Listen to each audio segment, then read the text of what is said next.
বৌমা, খিদেতে তো পেট চুই চুই করছে, এখনো মহারানীর কোনো পাত্তাই নেই। হ্যাঁ মা, বলুন। कौन है? कहाँ से आते हैं? দুপুরের খাবার জুটবে না জুটবে না? হ্যাঁ মা, এক্ষুনি যাচ্ছি।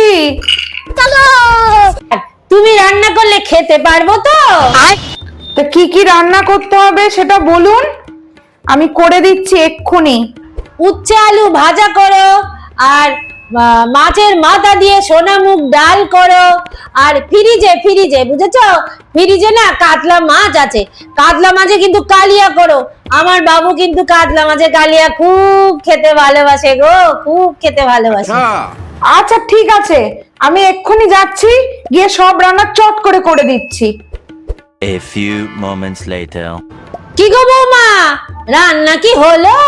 বেলা তো গড়িয়ে গেল গো। বলছি যে সব রান্না রেডি, আপনি খেতে আসুন তাড়াতাড়ি। চলো চলো, ভাতটা আমায় বেড়ে দেবে, চলো আমাকে তাড়াতাড়ি খেতে দাও, চলো।